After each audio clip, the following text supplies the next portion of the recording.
Então tá bom. E aí, tudo bem com você, Tereza? Tá tudo ótimo. Caminhando, né? É isso aí. Caminhando. Firme aí. Então vamos lá. Então, a gente vai dar continuidade hoje então ao nosso curso. E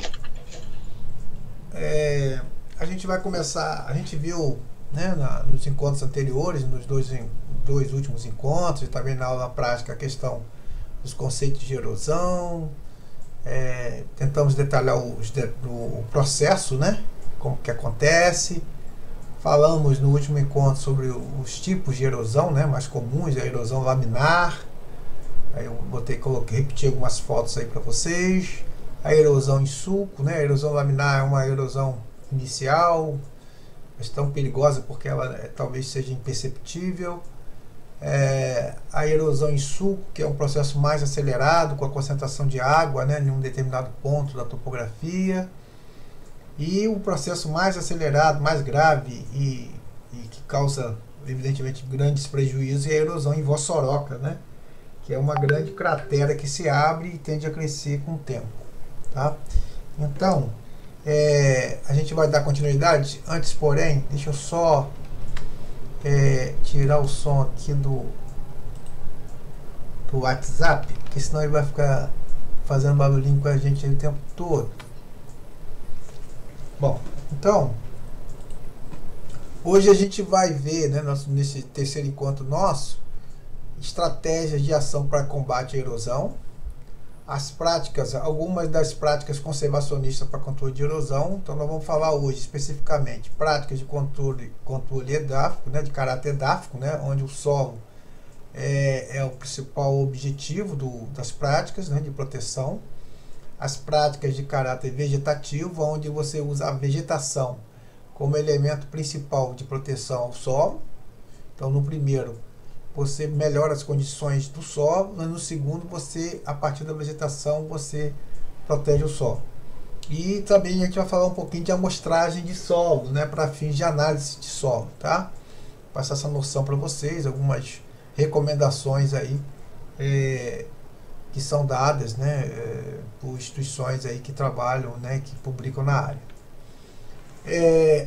Com relação às estratégias, né, então a erosão ela deve ser enfrentada de forma integrada e global e ela proporciona, portanto, aumento de produção, produtividade e aumento da renda do produtor, né? Porque você vai evitar perdas, desperdícios, investimentos ali que são levados pela água, vamos dizer assim, tá? E é importante falar que ela deve ser feita de forma global e integrada, porque não adianta um único produtor fazer toda uma estratégia de combate à erosão na sua propriedade quando o vizinho ou quando os vizinhos não fazem. Então isso acaba que ele pode, de certa forma, proteger ali um pouco a sua propriedade, mas o ideal é que isso seja feito de forma integrada, global, na bacia hidrográfica. Tá? Essas medidas e ações elas são realizadas de forma a evitar o desgaste e o empobrecimento do solo. Porque quando você promove o desgaste e o empobrecimento do solo, isso significa que para você conseguir produzir em níveis aceitáveis, né, viáveis, você vai ter que investir em preparo de solo, em adubos, em recuperação, em aplicação de matéria orgânica. Então acaba sendo um prejuízo que você, boa noite, Ana Paula, que você terá se você não adotar essas medidas, tá? Então essas práticas, eu vou repetir isso sempre, né, muitas vezes, as práticas de combate à erosão basicamente são as práticas que aumentam a proteção do solo. O solo não pode ficar descoberto. Então isso aí é uma regra geral, não deixe o solo descoberto. Isso eu estou falando não é só na propriedade agrícola não. Então a Ana Paula, por exemplo, em casa, se ela tiver um quintal, ela deve manter o solo protegido, né? Tem um costume antigo, principalmente ao redor das casas que são casas, vamos dizer assim, na área rural, de pegar aquela vassoura e fazer aquela varrição, né? Varre tudo em torno da casa e deixar o solo sem vegetação nenhuma, né? É lógico que ali tem uma preocupação com insetos, com cobra, com uma série de animais ali, de insetos que podem provocar algum tipo de dano, algum tipo de picada, etc, né?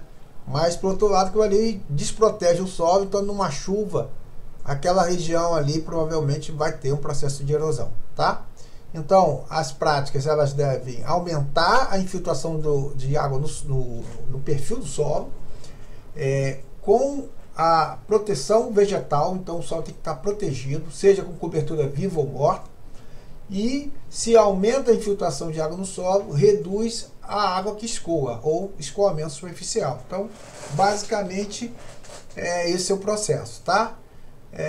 Então, na verdade, além de controlar a erosão, esse processo também ele permite um aumento da quantidade e melhoria da qualidade de água, porque a água vai infiltrar, a água vai ser armazenada no solo, ela vai reabastecer nascentes, cursos d'água ali da região, ela vai preservar a vida silvestre, né, a fauna e a flora, e proporcionar, então, uma redução no processo de erosão.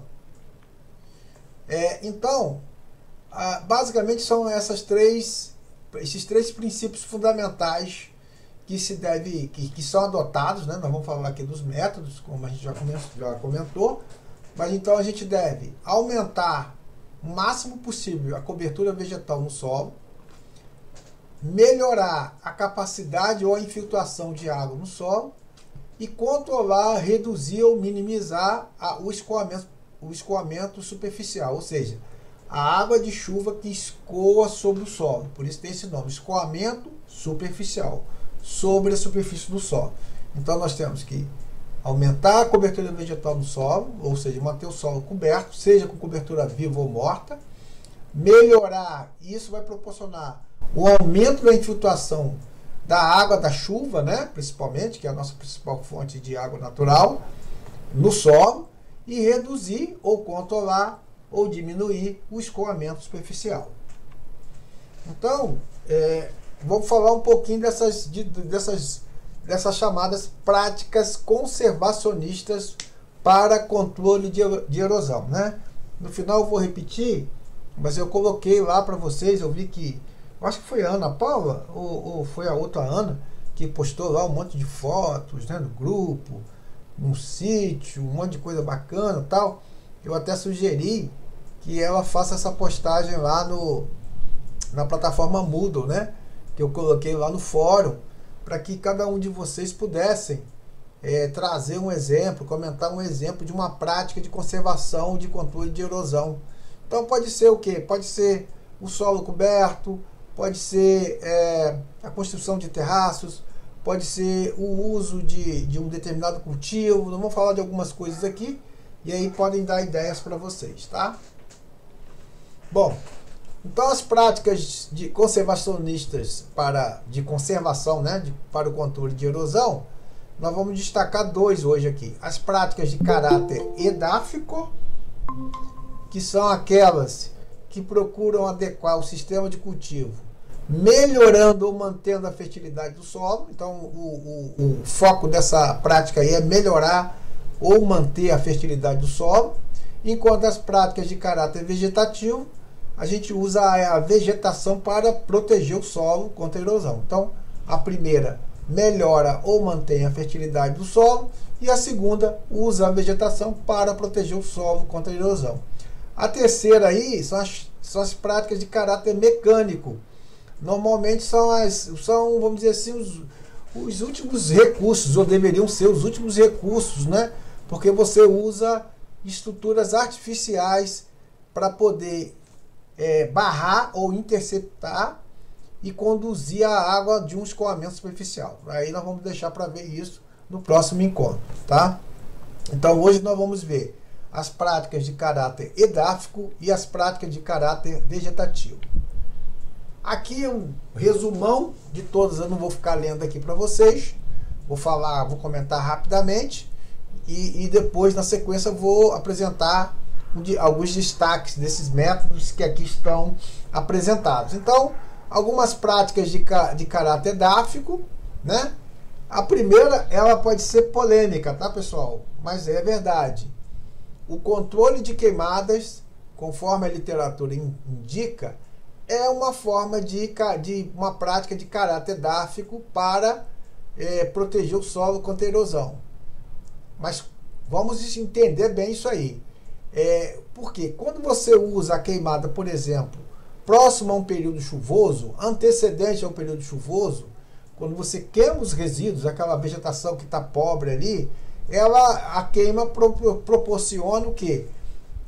As cinzas que são ali geradas, é como se disponibilizassem os nutrientes facilmente no solo.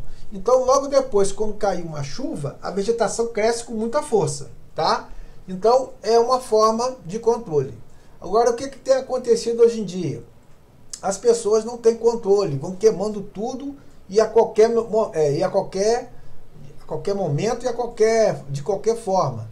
Então, muitas vezes, as pessoas, não sabendo usar essa técnica, acabam colocando fogo, por exemplo, numa pastagem, não tomam os devidos cuidados e acabam queimando as matas, queimando, né, uma série de, vamos dizer assim, de outras áreas, inclusive áreas dos vizinhos, né?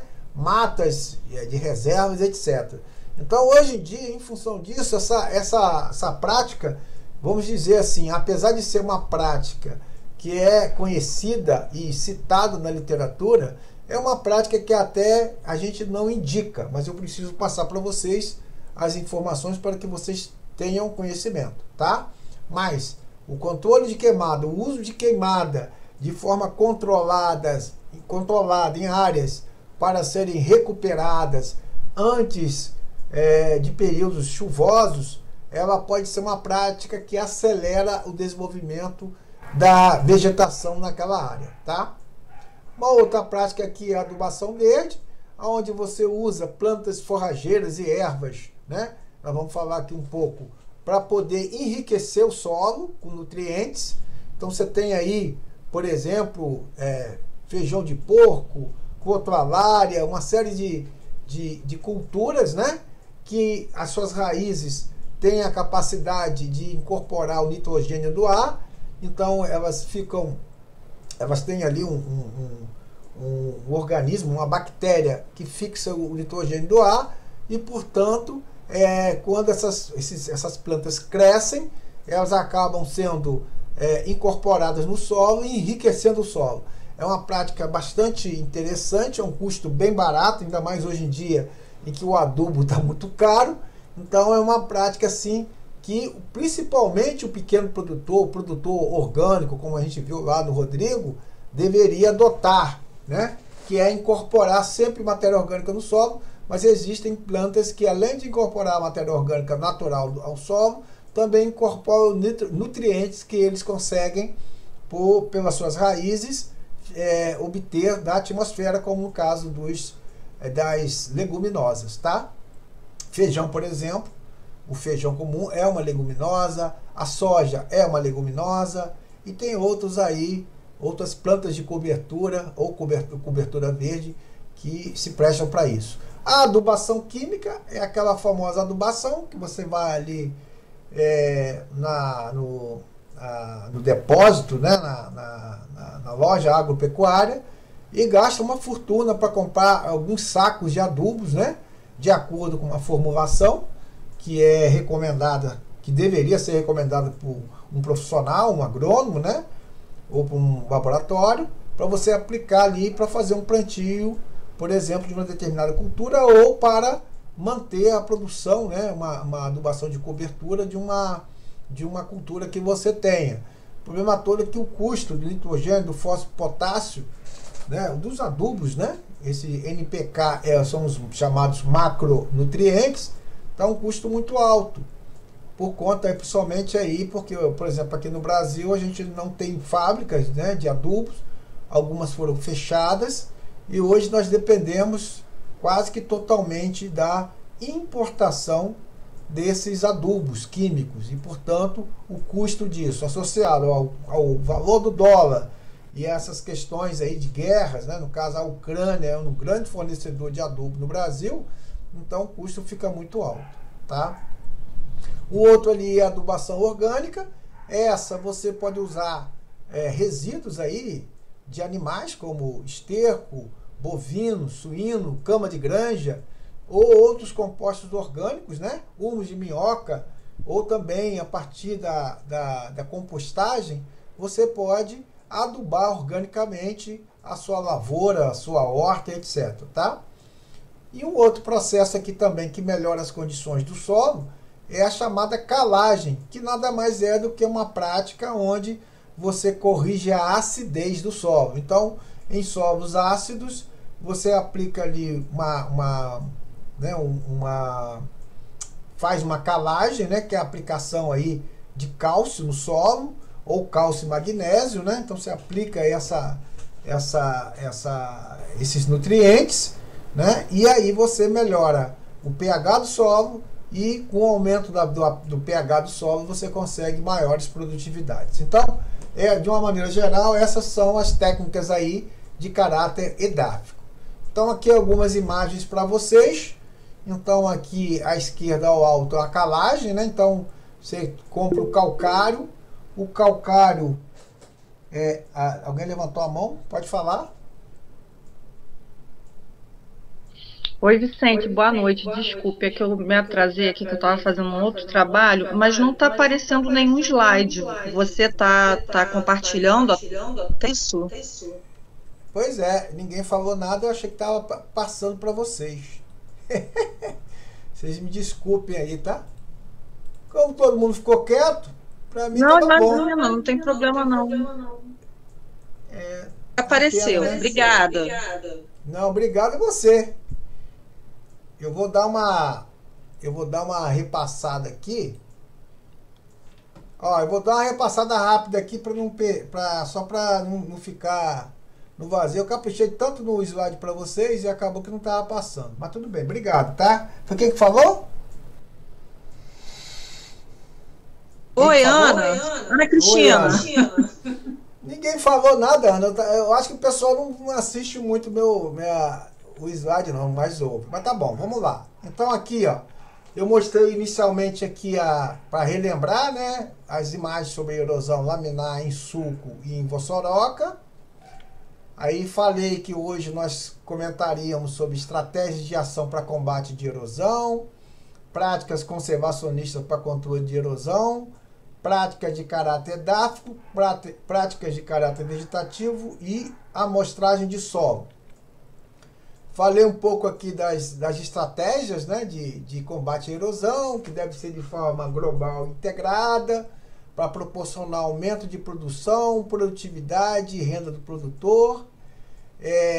As práticas evitam desgaste, empobrecimento do solo, aumentam a infiltração de água no solo, protegem o solo com a cobertura vegetal, viva ou morta, e reduz escoamento superficial.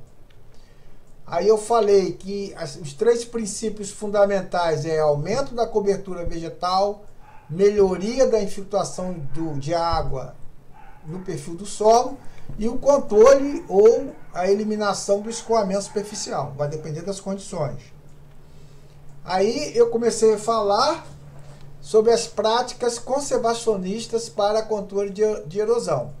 E nas práticas conservacionistas, nós vamos destacar hoje 2 tipos.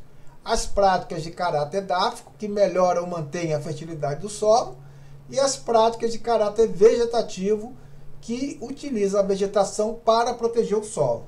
As práticas de caráter mecânico nós vamos deixar para ver no próximo encontro na semana que vem. Tá? Aí eu estava aqui falando sobre controle de queimadas, acho que vocês me ouviram bem, né? E alertei aí que apesar de ser uma prática hoje condenável, é uma prática que é indicada pela literatura como uma forma de você recuperar a vegetação a partir de uma queimada antes de uma chuva, porque você, ao queimar, você disponibiliza nutrientes da vegetação facilmente ali no solo, e com a chuva, com a ocorrência de chuva, a vegetação cresce com força, tá? Mas, infelizmente, os produtores, as pessoas de uma maneira geral, usam de forma indiscriminada e acabam provocando maiores prejuízos do que benefícios com essa prática. A adubação verde, que são o uso de plantas de cobertura ou cobertura verde. A adubação química, que praticamente é toda importada no Brasil e o custo é muito alto. A adubação orgânica, que é o uso de esterco, bovino, suíno, cama de granja ou compostos orgânicos. Humus de minhoca, compostagem, então isso são, vamos dizer assim, as formas de adubação orgânica mais conhecidas. E a calagem, que é o método que você usa para corrigir a acidez do solo, né? O solo ácido, ele tem baixa produtividade e ao, vamos dizer, reduzir a acidez do solo, o pH do solo subir, sei lá, de 4, 5 para 7, você aumenta a produtividade do solo, ele responde. Aí eu comecei a falar aqui que foi um momento que a Ana me chamou a atenção, que não estava projetando, e eu também nem prestei atenção, peço desculpas, aonde nós temos aqui à esquerda uma calagem, né? Então é só uma imagem para mostrar a vocês. Você compra o calcário, né? Rico em cálcio, pode ser cálcio e magnésio, vai depender da fonte. São jazidas, tá? Por exemplo, aqui no município de Italva, tem fontes de calcário ali que podem ser compradas a um custo muito barato. O grande problema, pessoal, é o transporte em caminhões, porque normalmente essa prática exige grandes quantidades, tá? Então, você às vezes 2, 3 toneladas por hectare. E você precisa espalhar usando, por exemplo, um trator, como está sendo mostrado aí, tá? A adubação verde com crotalária é uma adubação verde, é uma planta de cobertura, que é uma leguminosa.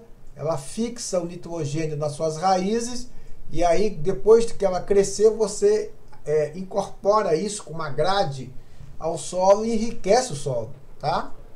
A gessagem é algo semelhante à calagem, porque além de corrigir o pH, você também proporciona a incorporação de nutrientes, tá? E a adubação orgânica é a aplicação de um adubo orgânico, né, de uma determinada fonte no solo, e enriquecendo o solo de matéria orgânica.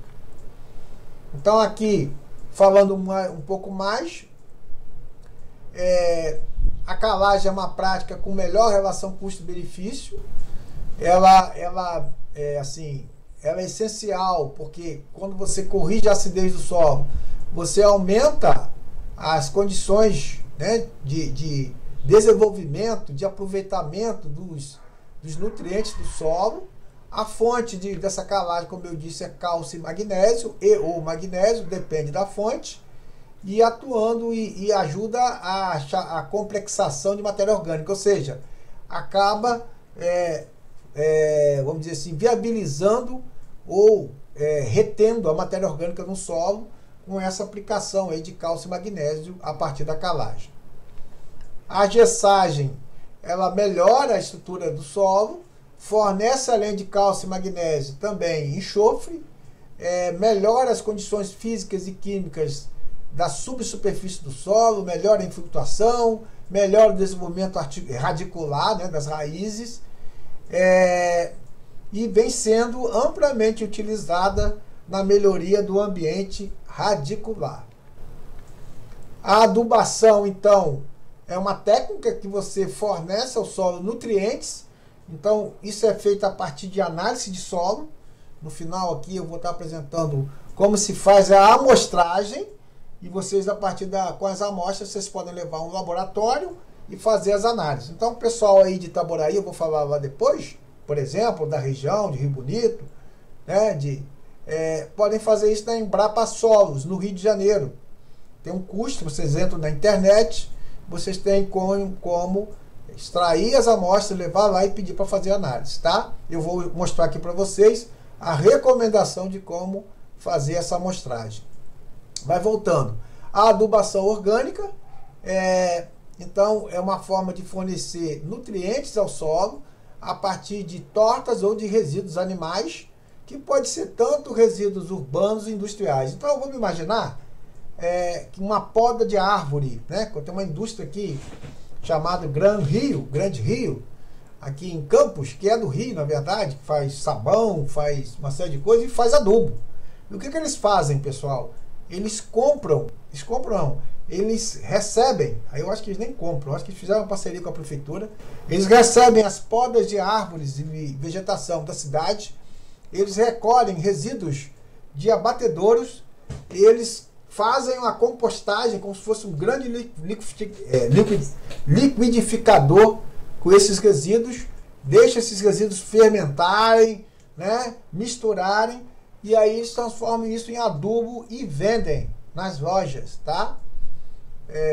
Eu não sei se alguém já viu, mas eles vendem. É um exemplo de adubação orgânica, né?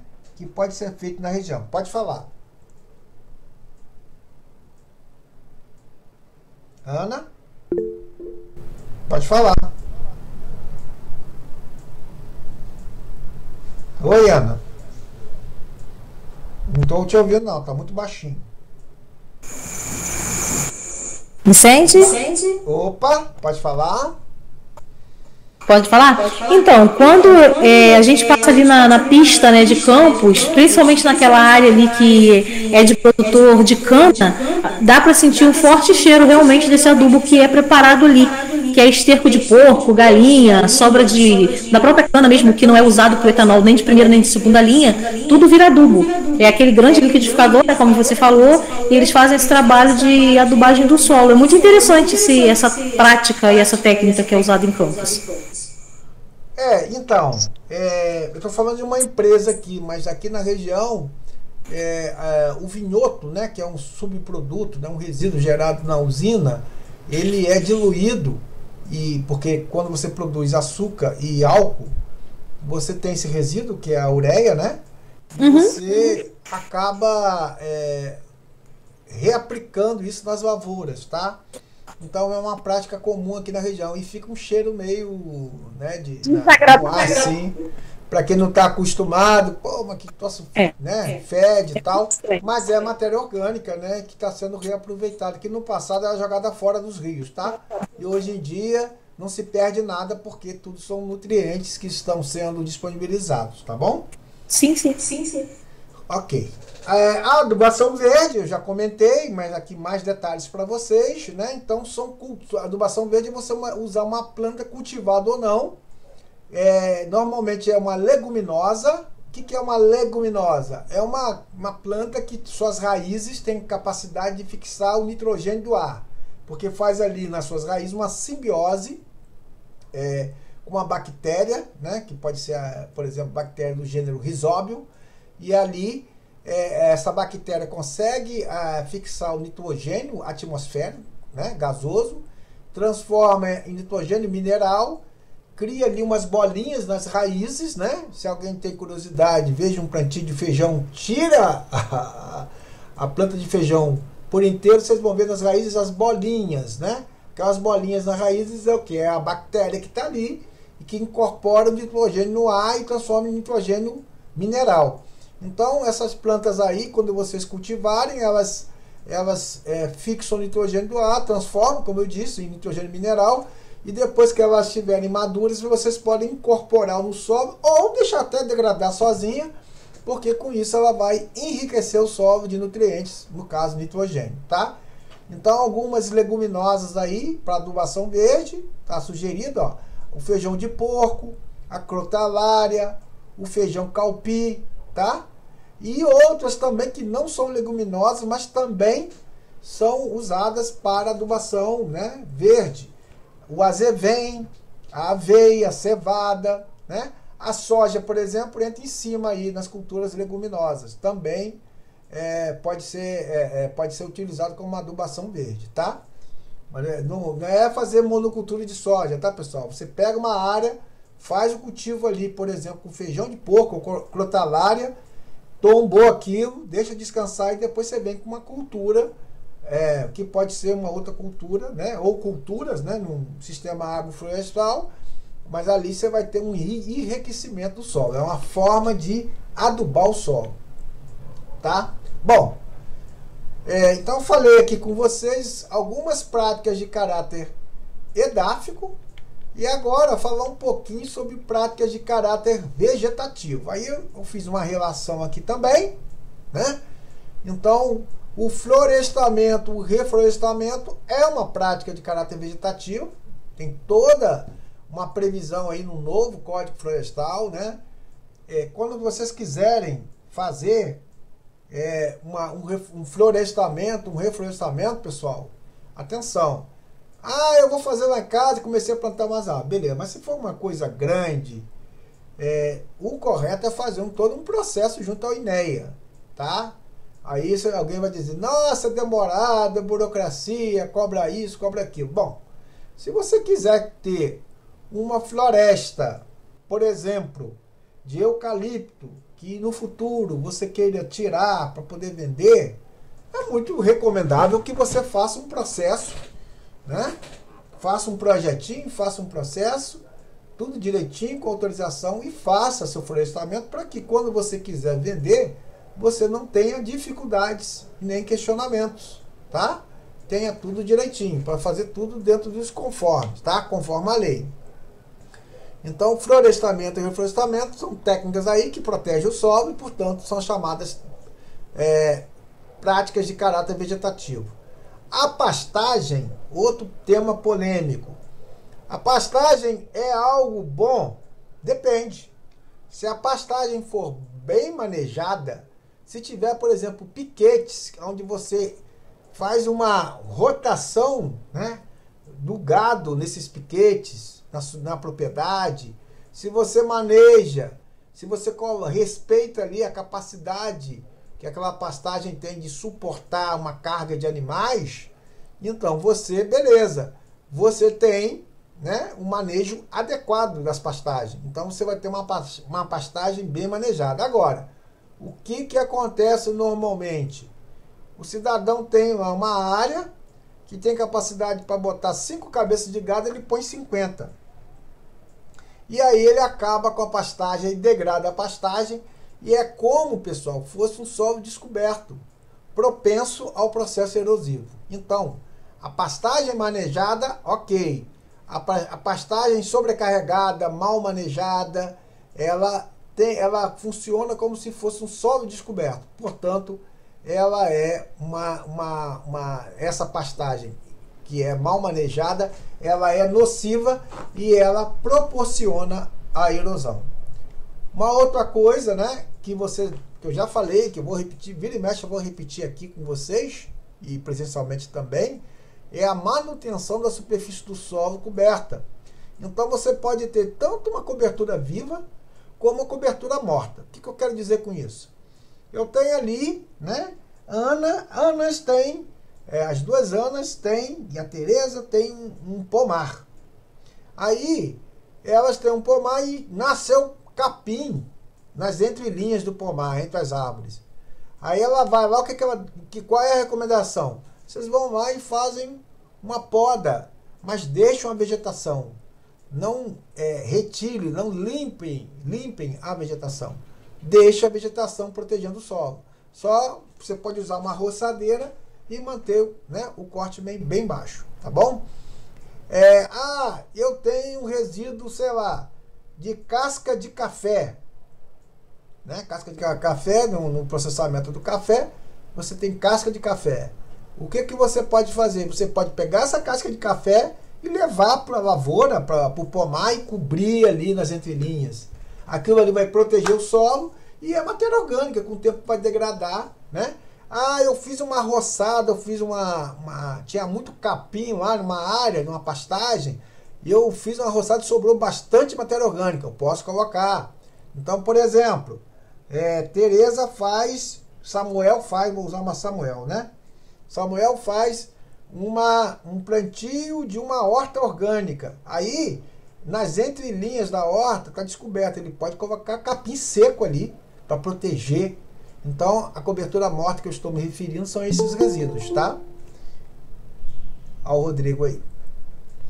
Outra forma seria o cultivo em contorno, né, que a gente vai ver aqui, são cultivo acompanhando as curvas de nível do terreno. Parece uma coisa boba, parece uma coisa mais do que sabida, né, pela maioria das pessoas. O cultivo em nível, gente, é um negócio tão básico, mas eu vou dizer para vocês, tem muito produtor que ainda não faz, acha que é besteira. Aí é comum a gente ver, passar num local e ver o produtor rural um trator preparando a terra e fazendo morro abaixo e morro acima. Ou seja, ele está preparando o solo, deixando o solo suscetível a uma chuva e a chuva levar tudinho, porque ele não prepara o solo em nível, ele não faz o plantio em nível, ele faz tudo morro abaixo. E aí, achando que está fazendo vantagem, para economizando combustível. E aí, quando ocorrer uma chuva, lava tudo e desce toda a terra lá para baixo, nutrientes, etc. Tá? Então, as curvas de nível, o cultivo em nível, o cultivo em contorno é uma prática indispensável para a conservação do solo, mas eu, infelizmente, tenho que dizer para vocês que é bem comum da gente ver pessoas fazendo, produtores rurais fazendo de forma equivocada. Cultivo em faixas. Então, são faixas de culturas de largura variável. Daqui a pouco eu vou mostrar imagens para vocês. Cordões de vegetação permanente seriam cordões de vegetação e barreiras, né, que retém o escoamento superficial. Então, você usa, por exemplo, um capim, uma forragem, né, para poder servir de barreira natural ao escoamento, por exemplo, numa encosta de morro. A alternância de capinas é uma técnica muito interessante, porque você tem, por exemplo, um pomar. Então, num determinado momento, você limpa uma rua sim, outra rua não.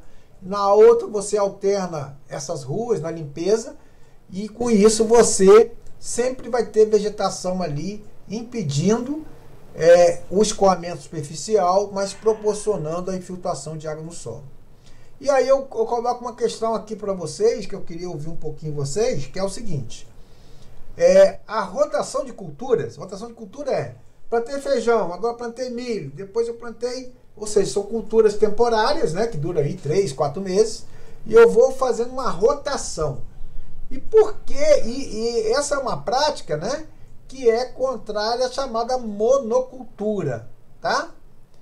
E por que a monocultura reduz a capacidade produtiva do solo? Então, como foi dito aqui, monocultura da cana-de-açúcar, monocultura do café, monocultura da soja.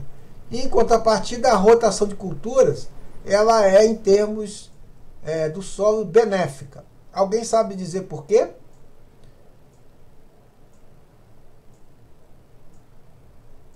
Silêncio. Ninguém se arrisca? O Rodrigo, que entrou agora, sabe tudo. Fala aí, Rodrigo.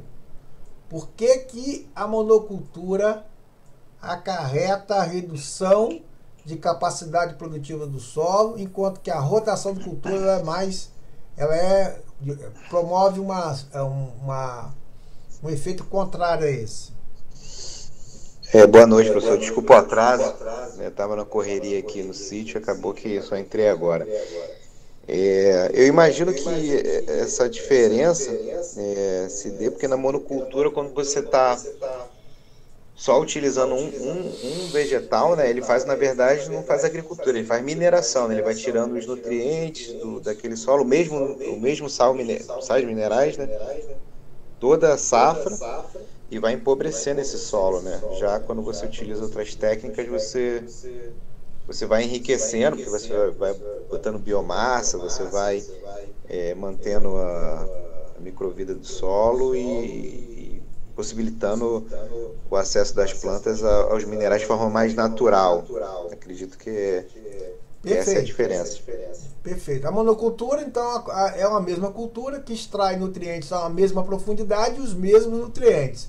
Enquanto a rotação, há uma variação de profundidade de sistema radicular e de diferentes nutrientes também, além da incorporação da matéria orgânica no solo. Então, perfeito.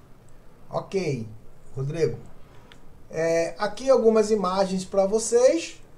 Cultura em faixas, observe ali, né, que são faixas de culturas, né? Variando, justamente pensando nessa proteção do solo para evitar o escoamento superficial. A cobertura do solo ali, tá vendo? Ali você tem uma lavoura, deve ser de café, e no meio você não capina, não deixa no solo, na terra. Você faz a roçada, mas deixa aquele, né, o resíduo ali no local, tá? A cobertura morta aqui embaixo é uma vegetação ali que foi colocada, por exemplo, um capim que protege o solo, não deixa o solo descoberto. E as roçadas é isso, você roça e deixa no local. Então tudo isso, o que tem de comum nessas imagens? É que você mantém o solo protegido, né, o tempo todo, não deixa o solo desprotegido.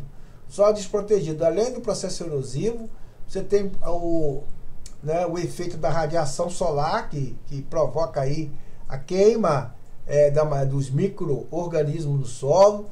Você tem a perda de umidade, né, de água do solo por evapotranspiração. Então você tem uma série de prejuízos ressecando o solo. Então você mantendo o solo protegido, você está dando uma boa condição ali para aquele ambiente, para toda a biota, para toda a flora, para toda a fauna existente ali no meio. Aqui, já agora detalhando um pouco mais, a rotação de culturas, né?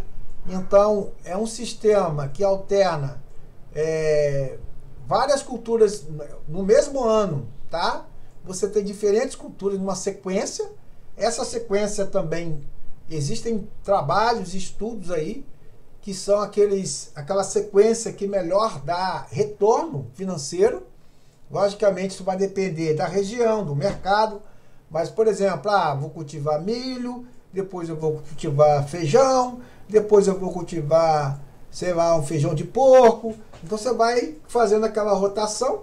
Logicamente, tem que observar a época de plantio, a época de colheita, comercialização. Então, você precisa ter uma área, às vezes, uma área pequena, você tem condições de fazer isso, né? E ter uma rentabilidade maior. Então, vejam, não é fazer de qualquer maneira, é tentar pesquisar, ver o que tem sido feito, tem sido pesquisado na região ou no estado, para você adotar, tá? E as culturas escolhidas não precisam ser anuais, né? Podem ser, inclusive, culturas de ciclo mais longo. Então, você pode plantar a mandioca, depois você vem com a cana, mas aí depois você entra com uma pastagem, ou seja, você pode criar ali uma rotação com culturas também que não sejam anuais, ou seja, que não sejam de ciclo curto, tá? Os principais objetivos de uma rotação de cultura, eu vou listar eu listei aqui para vocês, né? Melhor organização da distribuição de culturas na propriedade, a economia do trabalho, né? Já que você economiza trabalho ali quando você faz a rotação, o auxílio no controle de ervas daninhas, pragas e doenças, a ajuda na manutenção da matéria orgânica do solo, o Rodrigo falou isso, de nitrogênio, aumento da produção e redução de perdas de erosão, né, que é o nosso principal objetivo aqui, mas nós temos outros ganhos, né, quando a gente faz isso, e a exploração de volumes de solo por alternância dos tipos de sistemas radiculares, otimizando aí a ciclagem de nutrientes, que foi um pouco que o Rodrigo explicou, tá? E a rotação de culturas tem em vista a preservação da produtividade do solo e a manutenção de colheitas, tá? Então, alguém quer falar? Oi, Vicente, é que pintou uma dúvida aqui, desculpa te interromper. Essa rotação de culturas, então, tem, por exemplo, eu não posso plantar várias coisas ao mesmo tempo. Eu planto uma, depois eu planto outra. Seria isso? Não sei se eu consegui me explicar a dúvida que eu tive. Não, tá perfeito. Existe o sistema agroflorestal, que aí você faz uma composição e planta tudo ao mesmo tempo, tá? Eu Ah, tinha tá. até um Entendi. material que eu usei para dar um curso e que eu vou tentar resgatar e trazer para vocês. Agora aqui nós estamos falando assim, eu tenho 1 hectare. Aí eu quero plantar tudo de feijão. Aí eu planto tudo de feijão. Aí eu vou lá colher o feijão. Aí eu incorporo aqueles resíduos do feijão, vou na entrelinha e planto milho. Entendeu? Aí eu planto milho, tenho a produção de milho. Aí eu vou, agora eu quero plantar, sei lá, embaixada, por exemplo, dá muito melancia. Eu vou lá e planto melancia. Tá entendendo? E você vai fazendo uma rotação de acordo com a vocação do espaço que você tem, de acordo com o mercado. E você vai fazendo a chamada rotação de culturas. Mas cada uma em um Tá, tempo. entendi. Tá? Tá bom? Ah, beleza. Tá ótimo. Obrigada. Nada. Se tiverem dúvida, podem perguntar, tá, pessoal? De qualquer forma, eu abro no final também. O cultivo em faixas, né? Então, dispor as culturas em faixa de largura variável. Então, a imagem aí, né? Isso não é muito comum aqui na nossa região, é mais comum lá no sul. Então, vocês veem que tem uma cultura mais baixa e uma cultura mais alta. Essa cultura mais alta, muitas vezes, não é nem com fins comerciais, ela mais tem o objetivo de proteger ou evitar o chamado escoamento ali, a erosão. E o cultivo é que está entre essa cultura mais baixinha aí no meio, tá? Então, na verdade, é uma forma, né, que você tem de proteger o solo. Ela pode ser considerada uma prática complexa, né? Porque combina o plantio em contorno, a rotação de cultura e as plantas de cobertura, e até muitas vezes o terraço. Eu não sei se vocês conseguem observar na imagem, na figura, que no meio da imagem tem um processo de erosão ali que aconteceu, né? Provavelmente aí deve ser um solo muito propenso à erosão, né? É um solo que tem alta erodibilidade. Então, provavelmente, eles adotaram esse sistema por conta disso, tá? Mas você pode, nessa área das culturas mais baixas, fazer, por exemplo, a rotação de culturas, tá? Ou usar plantas de cobertura, tá bom? Então, é uma técnica aí, como está sendo colocado, de prática complexa, né? Que você acaba adotando quando as questões estão bem complicadas ali. Culturas em faixas, né? Que você pode adotar, por exemplo, usando as leguminosas, né? Como crotalária, feijão de porco e aveia preta. Você faz uma faixa, deixa outra. Então você pode variar, cada faixa tem um tipo de cultura. Aí seria um plantio ao mesmo tempo, de forma a você fornecer diferentes nutrientes ao solo, tá? E aumentando, e aí, consequentemente, você pode aumentar. Porque se você vai usar uma leguminosa, você vai incorporar matéria orgânica e vai incorporar nutrientes como nitrogênio. E aí você pode, além de ter a produção ali, por exemplo, da aveia preta, você ainda vai incorporar nutrientes no solo. Então, é uma técnica aí que pode ser utilizada também. O efeito da cultura em faixa no controle de erosão é baseado em 3 princípios, né? As diferentes densidades de culturas empregadas, tá? Diferentes culturas em cada faixa, o parcelamento, né? E a disposição alternada das culturas. Então, são os princípios aí das culturas em faixa. Culturas como feijão, mamona e mandioca perdem mais solo e água por erosão do que amendoim, algodão e arroz. Essas, por sua vez, perdem mais do que batatinha, milho e cana-de-açúcar. Então, o que eu estou querendo dizer com essa última frase aqui? Alguém tem ideia? Por que feijão, mamona e mandioca perdem mais solo e água do que amendoim, algodão e arroz, que, por sua vez, perdem mais do que batatinha, milho e cana-de-açúcar? Alguém sabe o segredo disso aí? Por que uma cultura perde mais solo e água do que outra? Alguém se arrisca? Professor, eu ia chutar que tem a ver com o extrato das plantas aqui, mas não sei, eu acho que elas são bem parecidas, não sei, o feijão, mamão. Vamos lá, o feijão e a mandioca têm o mesmo espaçamento de plantio, Rodrigo? Essa eu vou ficar te devendo, professor. Não sei. Não tem, tá? O segredo aí é o seguinte, quanto mais a vegetação cobre o solo, menos perdas de solo e água ocorrem. A cana-de-açúcar, por exemplo, você quando ela faz o plantio, ela pequenininha, deixa o solo exposto, mas quando ela cresce, ela fecha tudo. Já o feijão, nem tanto. Já o algodão, por exemplo, são espaçados, né? Então deixa uma entrelinha grande, entendeu?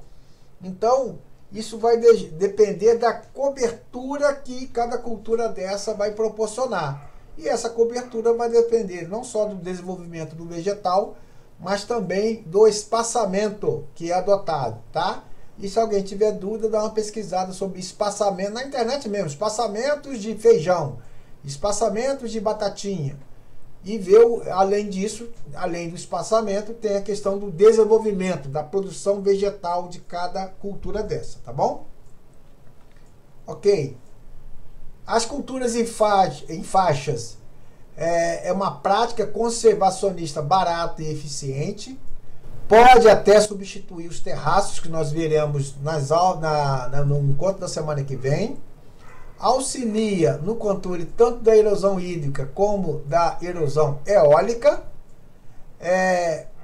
O plantio, né, das culturas em faixa deve seguir os sentidos de curva de nível. No caso de controle de erosão eólica, ou seja, erosão provocada pelo vento, elas são né, estabelecidas de forma perpendicular à direção dos ventos predominantes. Por exemplo, eu estou aqui em São João da Barra, aqui venta, agora mesmo está ventando muito o Nordeste, tá? Então, se eu fizer aqui uma área de cultivo, eu tenho que fazer esse cultivo em faixa perpendicular à direção do vento, tá? E existem 3 tipos de culturas em faixas: faixas de retenção, faixas de rotação e faixas conjugadas. Então, aqui mostrando para vocês, faixas de retenção. Observe aí as faixas que são usadas de cultivo, que são usadas para reter o escoamento superficial, e o em verdinho, né, que estão em marrom, e em verdinho são as faixas onde você vai cultivar. E veja o sentido da declividade, tá? Então isso aí é para quê? Para impedir o escoamento superficial e impedir a erosão. Então, e quais são essas plantas, né, na faixa de retenção? Você pode usar cana-de-açúcar, capim-elefante, capim-cidreira, braquiária. Então, é uma técnica aí que tem essa recomendação. Faixas de rotação. Aí é mais ou menos, Ana, é um pouco aquilo que a gente falou antes.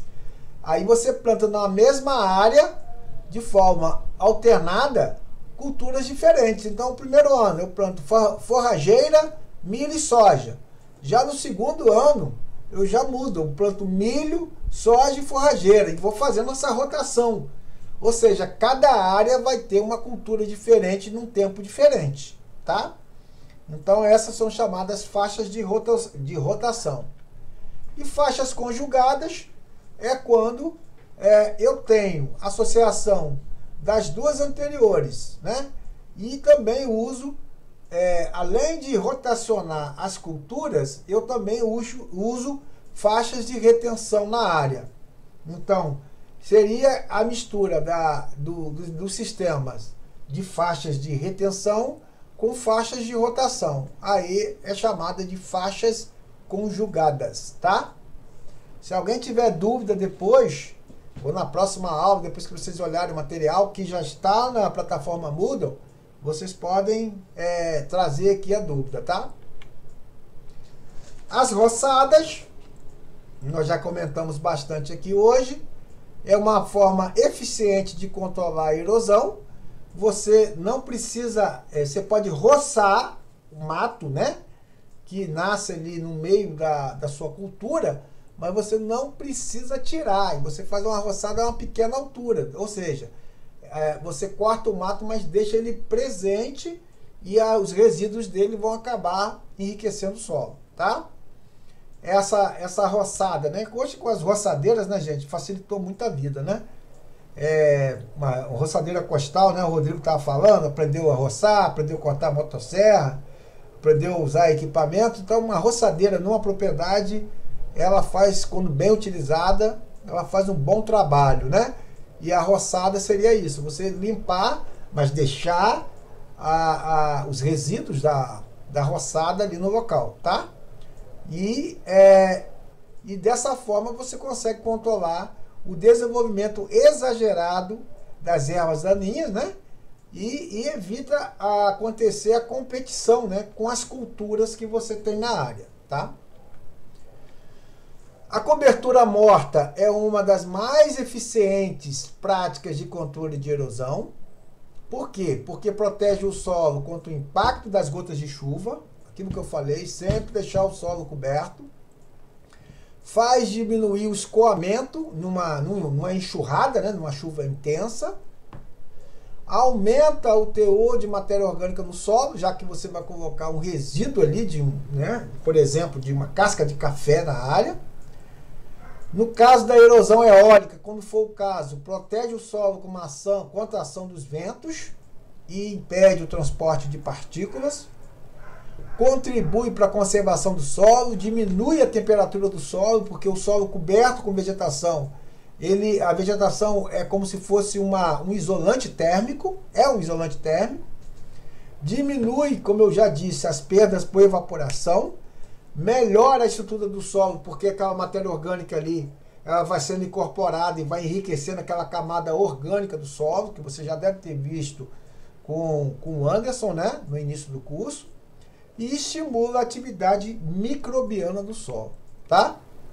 Então aqui, a cobertura então morta, usando palha, resíduos vegetais, que você pode ter e você deve aproveitar da propriedade, tá? Então vamos usar um exemplo aqui. O Rodrigo lá tem o resíduo do cacau, ele moeu, triturou, sobrou.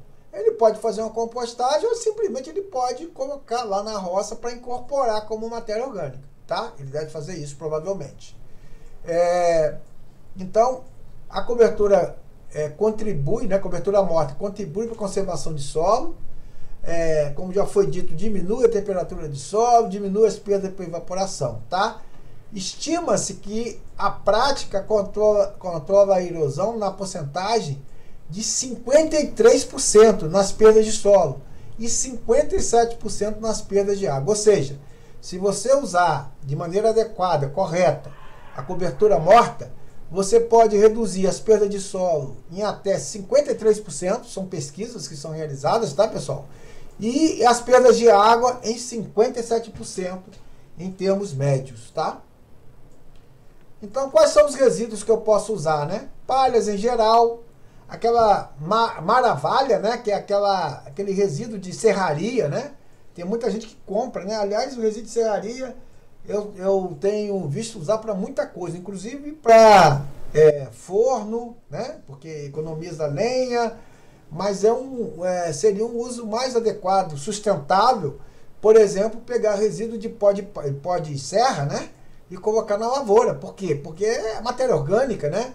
E tem uma vantagem adicional, demora a se decompor, né? Porque tem uma relação carbono-nitrogênio alta, e aí manter um solo protegido por um longo tempo, tá? Então a serragem, a casca de arroz, o bagaço de cana. O problema do bagaço de cana é que ele é muito grosseiro, tá? Então o ideal é você fazer uma compostagem dele antes para depois usar o bagaço de cana. Porque o bagaço de cana, se ele não tiver triturado, se for o bagaço ali, por exemplo, de caldo de cana, né, que pega a cana e aquilo ali é bem complicado. Mas se você for um bagaço de usina, beleza, aquilo ali é bom. Folhas, resíduos de roçadas, podas de árvores, podas de folha, né? Aí você pode até, se for o caso, né, se você tiver recurso, ter aquele picador, né, para você picar bem os resíduos por exemplo, você faz uma poda ali de árvores na lavoura, você pode picar e depois aplicar na lavoura, né, nas entrelinhas, tá? Cascas e entre outros, tá? Então são os resíduos aí vegetais que você pode utilizar aí na cobertura morta. Aqui é um quadro de uma pesquisa, né? Só para vocês terem uma ideia, né? Você tem 3 manejos aqui com restos culturais. Então, um manejo com palha queimada, palha enterrada e palha na superfície. A palha queimada, ela produziu perdas de solo de mais de 20 toneladas por hectare, perdas de água de 8% da chuva que ocorreu. Se a palha for enterrada, então a palha queimada, ou seja, vai tudo CO2 para a atmosfera, né? Se a palha for enterrada, as perdas diminuem significativamente para 13,8 toneladas de hectare de perda de solo e perdas de água aí reduz de 8% para 5,8%. Agora, se você deixar a palha na superfície, essas perdas de solo vão reduzir metade da palha enterrada, que já melhorou com relação à palha queimada, em 6,5%, 6,5 toneladas por hectare, e as perdas de água por conta aí de chuva reduz a 2,5%, tá? Ou seja, apenas 2,5% de percentual da chuva é perdida aí por escoamento. Então, esse quadro mostra que você deixar palha ou resíduo na superfície é uma técnica muito eficiente de controle de erosão, ou seja, de perda de solo e de água. E para encerrar, hoje, né, falar um pouquinho de amostragem de solo. Eu não sei se alguém levantou a mão aí, Rodrigo? Tem 2 mãos levantadas, Diana e de Rodrigo. Vocês querem falar alguma coisa? Ô, professor, acho que na hora, agora já não estou mais exatamente o que foi. Já tem um tempo que eu levantei, desculpa, vou passar. Quando for assim, você fala, porque eu estou aqui muito concentrado aqui na apresentação, é melhor falar, tá? Quando eu lembrar, eu falo aqui. Mas já que você falou, deixa eu te perguntar. Você já fez amostragem de solo na sua propriedade? Fiz sim. Eu comentei até no dia que vocês estiveram aqui. Acho que eu não mas o que chamou a atenção foi na amostragem a quantidade de magnésio, que é um mineral. Não, isso eu me lembro, você falou. Mas não é isso que eu queria ouvir de você, não. Eu queria saber de você o seguinte. Como você amostrou o seu solo? Não fui eu, foi um técnico mesmo, um engenheiro então agrônomo que veio aqui da Associação Mico Leão Dourado. Então ele sabia como fazer a coleta. E que eu acho que esse é o grande problema, porque falam para fazer análise de solo, mas não é algo simples. As pessoas pega a enxada, faz assim, faz assado, mas não tem como. Ele veio com uma sonda, aí ele ia batendo com a sonda uma marreta e coletava nas alturas certas, sabe? 0 a 20, 20 a 40. Então, isso não é uma coisa tão simples assim de ser feita por um leigo, né, como eu. Então, ele fez lá e fez análise de forma... Até mesmo de onde tirar, né? Até os pontos, assim. Ele seguiu alguma ordem lá que eu não sei qual é. Eu vou trazer aqui para vocês um pouquinho sobre isso, tá? Tem uma publicação... Eu vou até procurar e postar lá para vocês sobre a amostragem de solo. Então você é preciso fazer um planejamento, né, dessa amostragem, tá?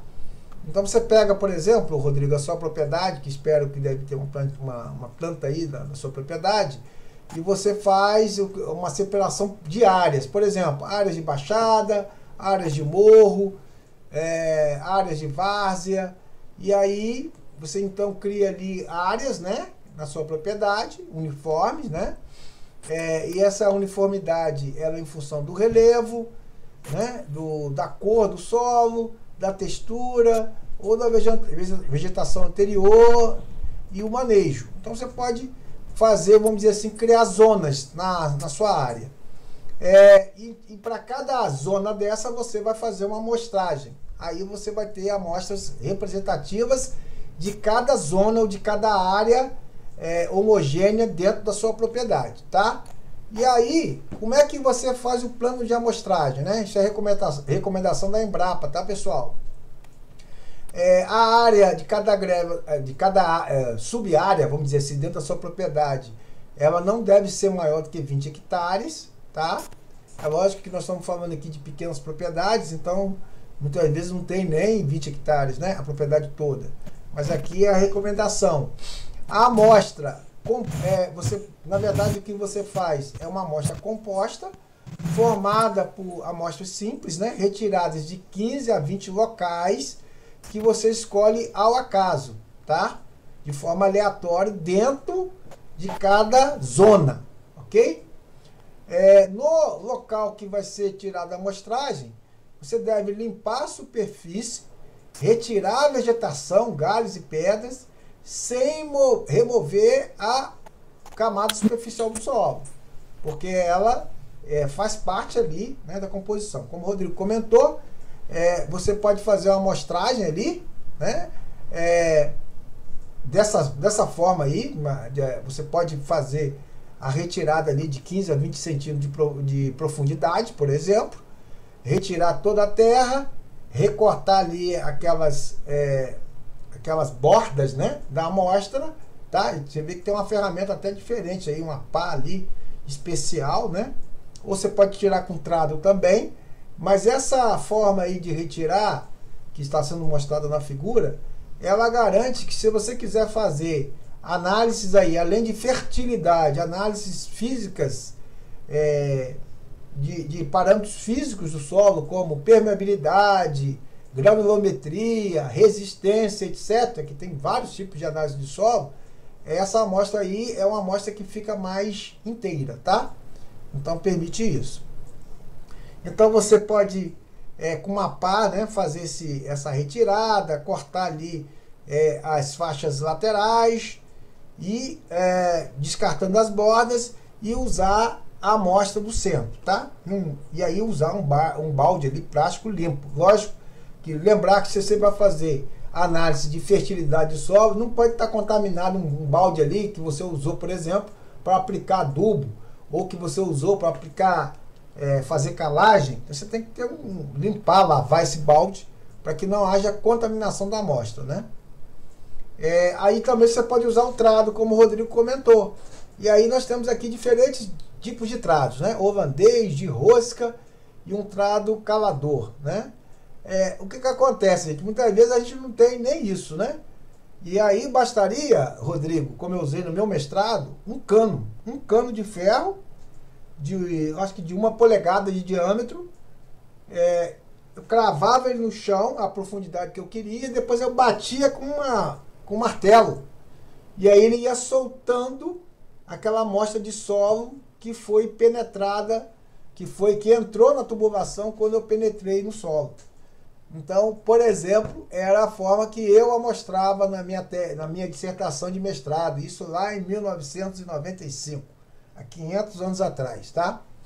Então, é aquela história, quando você não tem recurso, né, você tem que buscar uma solução. Então, a solução pode ser essa. Mas, se você tiver condições, né, conseguir um trado holandês ou de rosca, ou um trado calador, você consegue fazer também, logicamente, numa melhor condição as amostras, tá? Aqui a indicação é sempre de 20 centímetros, mas também é comum você fazer amostragens do solo de 0 a 20 e de 20 a 40, tá? Isso vai depender do seu objetivo aí, da cultura, ou seja, do que você pretende, né? Se for uma cultura temporária, talvez de 0 a 20 seja suficiente. Se for uma cultura permanente como cacau, talvez de 0 a 20, 20 a 40 seja recomendável, tá? Isso vai depender do técnico. E aí, aqui, é o exemplo, né? A figurinha aqui. Você divide em áreas na propriedade, como eu já disse, faz a limpeza ali na figura B do local onde você vai tirar as amostras, você faz né, com a pá, você pode fazer ali, retirar da amostra. Às vezes você não tem trado, você usa uma enxada, você pode tirar ali com a pá lâminas de solo, né, fazer aquele recorte como foi mostrado. A figura F aí está mostrando. Depois você coloca a amostra simples, né? E depois que você tiver ali daquela zona ou área, você mistura tudo, tira ali 1 kg de solo. Então, ele está falando 500 gramas, mas eu sempre recomendo tirar logo 1 kg. Por quê? Você já pensou, esse trabalho todo, você chegar lá, o cara dizer assim para você, olha, você trouxe muito pouca amostra de solo, não dá para fazer as análises todas que você quer, não. Isso já aconteceu várias vezes, tá? Então, aqui ele está falando 500 gramas, eu recomendo tirar logo 1 kg de solo, que é mais, depois que você misturar a amostra composta, daquela zona, né? É mais negócio você fazer isso do que faltar solo para análise, tá? Aí depois que você tirou as amostras, uma coisa que tem que tomar muito cuidado e que muitas vezes as pessoas não têm atenção é a identificação da amostra, tá? Então você pode, né, ou mandar para o laboratório, o laboratório vai secar a sombra, vai tomar todos os cuidados, ou você pode preparar essas amostras antes, né?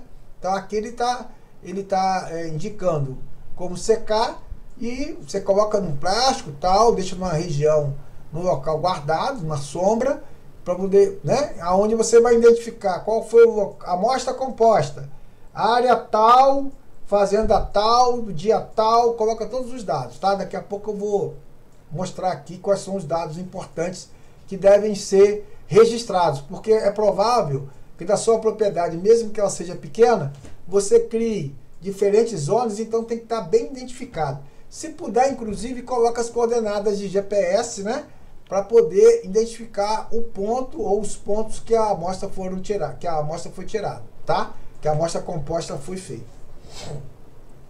Então, quais são os dados, né, de identificação? Você pode anotar isso, colocar um número lá na amostra e fazer tipo um questionário daquela amostra tirada. E, gente, toda e qualquer informação na propriedade, o ideal é ficar registrado, ter um histórico, tá, Rodrigo? E todos aí que desejam ter propriedade. Então, você tem que ter ali o registro, o nome, a identificação da amostra, a data da amostra, o nome da propriedade, né? A localidade, o município, o endereço para correspondência, o telefone para contato, tá? Outras informações, a vegetação nativa, o relevo que tem ali, o que plantou na última safra, o que colheu por hectare, a produtividade, né? O que plantou na penúltima safra, quanto colheu por hectare, quais adubos usou, né? Se você usou adubo, qual foi a fórmula, né? Quilos por hectare. Se você usou calcário na área, qual foi a dosagem, se já fez adubação orgânica ou não. Isso tudo são chamado histórico, porque aí você vai conseguir interpretar os resultados, né? Ou, melhor dizendo, o técnico, né? O agrônomo, o técnico em agropecuária, ou até você mesmo com um certo conhecimento, você vai conseguir entender por que deu magnésio. Entendeu? Por que deu magnésio? Ah, porque tinha aqui cacau e esse cacau foi decompondo e por isso que deu magnésio. Ou porque no passado eu usei um nutriente, uma adubação rica em magnésio. Então tudo isso tem que estar registrado. Então tudo que for feito, dia de poda, dia de limpeza, colheita, o ideal é estar tudo registrado. Eu sei que dá trabalho, né?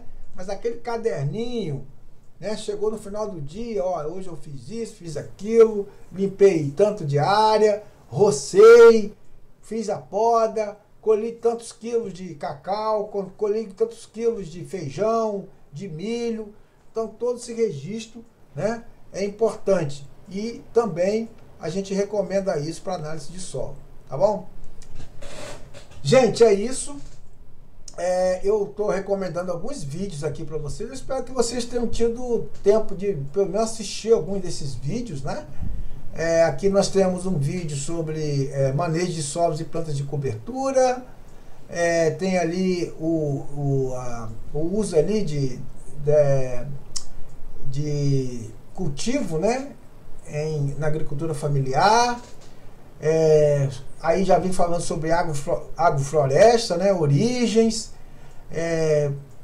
sistema de produção, né? De novo agrofloresta. Então vejam aí que para quem se interessa, tem alguns vídeos aí recomendados.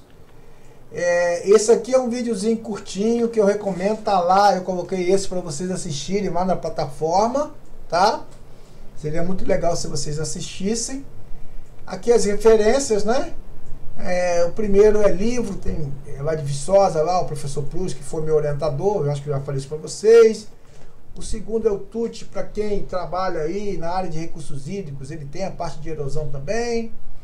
Existem uns aplicativos que eu vou ver se eu apresento aqui para vocês até o final do curso, sobre, né, erosão, sobre alguns dados aí, algumas coisas que nós estamos falando aqui na disciplina. Até a minha tese de doutorado está aí, né, que é um modelo de geração aí, mas isso aí tem a ver com o controle de erosão, mas é algo mais avançado, mas fica aí como sugestão se alguém tiver a curiosidade de conhecer, tá? Uma imagem aí para vocês lá da Amazônia, a imagem bem bonita, diz que agora as águas estão baixando.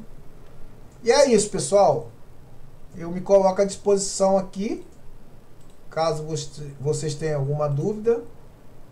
Peço desculpas aí no início, né, que eu comecei a falar sem gravar, sem projetar. E eu fico à disposição, se alguém quiser comentar alguma coisa, falar alguma coisa. Estou à disposição de vocês. Eu queria ouvir o Samuel hoje. Samuel não fala. Samuel. Ô, Samuel. É que eu realmente não sou muito de falar, não. Ah, mas fala um pouquinho. E aí, você não pôde ir lá na visita, né? Não pôde. Mas vamos ver se você vai na próxima. Na próxima terça-feira eu vou a Cachoeiras de Macacu. Vou visitar Luísa. Acho que é Luísa Azara. Não sei se o Rodrigo conhece. Ela é produtora orgânica lá em Cachoeiras de Macacu. Nós vamos visitar na terça-feira para marcar a visita de vocês, tá? Daqui a, sei lá, dois ou 3 sábados, a gente vai estar marcando essa visita lá em Cachoeiras de Macacu, a uma produtora orgânica. Eu acho que vai ser bem legal, tá? Vou lá primeiro com o professor Anderson para conhecer e agendar a visita para vocês. Fala, Rodrigo. Qual o nome da produtora, professor? Luísa Azara. Pelo menos esse é o nome que eu tenho. Não conheço não. O Mário conhece. Acho que foi ele que indicou. Tá? Ela é produtora orgânica daquele grupo de produtores orgânicos lá de Cachoeiras de Macacu. Tá bom? Gente, Ana Paula, Ana Cristina. Lembrei, professor, que eu tinha, na hora que o senhor falou das roçadeiras, aí eu lembrei que eu chamei para poder falar. Não era bobagem, era só para dizer assim, a roçadeira ela muda muito, melhora muito, né, o trabalho no campo, mas se souber operar, né, se ela estiver bem... você falou isso. Bem afiada, você fica trabalhando e o negócio não anda, mas é porque ela não está apta, né, não está bem com a manutenção em dia. Então, às vezes você tem um equipamento, se você não souber usar, você está só gastando dinheiro e fazendo muito pouco, né? Ô, Rodrigo, você falou isso naquele dia, eu guardei direitinho, tá? Eu tô para comprar uma roçadeira para mim. Isso é verdade. Eu fiz um curso do Senar e assim... a minha sorte é que eu tenho um amigo, que aliás até ligou para mim há pouco, que eu já pedi ajuda a ele vai me ensinar. Eu falei, você vai me ensinar porque eu não quero apanhar com isso não. Economizar por exemplo, a motosserra tem a forma correta de afiar. Se você afia errado, você pode o risco de você arrebentar a corrente dela usando. Então tem pequenos detalhes do maquinário que se você não souber utilizar, você destrói a máquina, perde combustível à toa e não faz o serviço que tem que fazer. Então, isso aí. Tem que aprender a usar, tem jeito. Só isso. Ana Paula? Oi, então, o lance da roçadeira realmente tem que saber usar sim. Tem a questão do óleo dos tempos, que tem que ser misturada com a gasolina, tem que prestar atenção no lance das velas para não queimar. e enfim, se normalmente você perde tempo. Eu já possuí das duas roçadeiras, né, tanto da elétrica quanto a de gasolina. E sinceramente, eu me estressei tanto com a de gasolina que eu desisti daquilo. E como eu tenho assim, o meu jardim na minha casa é pequeno, eu não vejo mais necessidade de eu ter uma a gasolina, e eu consigo dar conta com uma elétrica super de boa, mas ela funciona com o mesmo sistema da outra, tanto na lâmina quanto no nylon. E aí você escolhe um nylon de boa qualidade, você faz um roçado e ele roça, dependendo do tipo de nylon, o material, por exemplo, do sítio do Rodrigo roça de boa. Certo tipo de vegetação vai tranquilo para poda assim, de gramado, e enfim, dá para superar legal com ela. Só dá especialista aqui em roçadeira, tô gostando de ver. Eu gosto. E assim, para podar, você pode também usar a maquita. Eu, por exemplo, quando eu faço poda nas minhas árvores na minha casa, eu uso maquita, eu não uso motosserra, porque motosserra tem que ter questão de legalização, para você possuir e tal, não sei o quê. Minha maquita não. Vou lá, boto um disco de madeira, esterilizo e dá super certo. Esse ano eu já fiz uma poda meio que radical na minha mangueira, e ela já está super carregada de flores e frutos, e foi toda podada na maquita, justamente para não dar aquele lance que está acontecendo lá no Rodrigo, de apodrecer, né, a árvore pela poda errada. Eu não gosto de usar facão para fazer poda, eu acho muito, muito errado. Perfeito, perfeito. Mais alguém? Gente, então, podemos encerrar. Eu vou até projetar aqui para vocês. Eu espero que vocês tenham condições de acompanhar aí. A gente, aqui, ó. Vocês estão vendo aí? Eu já preparei aqui, botei uma foto bacana, né? Só voltando na aula passada, eu coloquei essa foto nossa aqui, ó. Espero que vocês estejam acompanhando aí na plataforma Moodle. Coloquei aqui as aulas, né? A gravação. Coloquei um vídeo. Isso é a aula passada, tá? Uma apostila aqui para vocês. E dessa semana, já coloquei o arquivo da apresentação, tanto em PowerPoint como em PDF. O vídeo, né? Esse vídeo aqui tem 16 minutos, tá? Então vocês podem assistir, ó. Vou entrar aqui. Ele é bem curtinho, tá? Do IAPAR, bem interessante.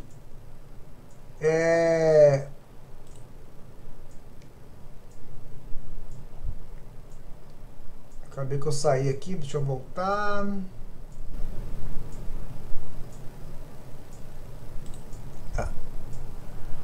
E coloquei para vocês então o arquivo dessa semana, esse vídeo, e aqui Rodrigo, Anas, Samuel, todo mundo, tá? Eu tô pedindo que vocês aqui, ó, compartilhem, coloquei isso aqui no fórum, tá? Ou seja, quando um postar, todo mundo vai ver. Compartilhe a sua prática de conservação de solo e água. Essa atividade está vinculada ao terceiro encontro síncrono de hoje, né? Quando nós discutimos as práticas conservacionistas de controle de erosão. Neste encontro discutimos práticas de caráter edáfico e práticas de caráter vegetativo. Aí eu pergunto aqui em vermelho: você pratica ou conhece alguma prática conservacionista? Compartilhe no curso e discuta quais são os benefícios alcançados na propriedade agrícola. Pode ser na sua propriedade ou em outra propriedade que você tenha visto alguma coisa, alguma prática que é de conservação de solo e água. Aí você coloca aqui no tópico e vai aparecer para todo mundo, tá bom?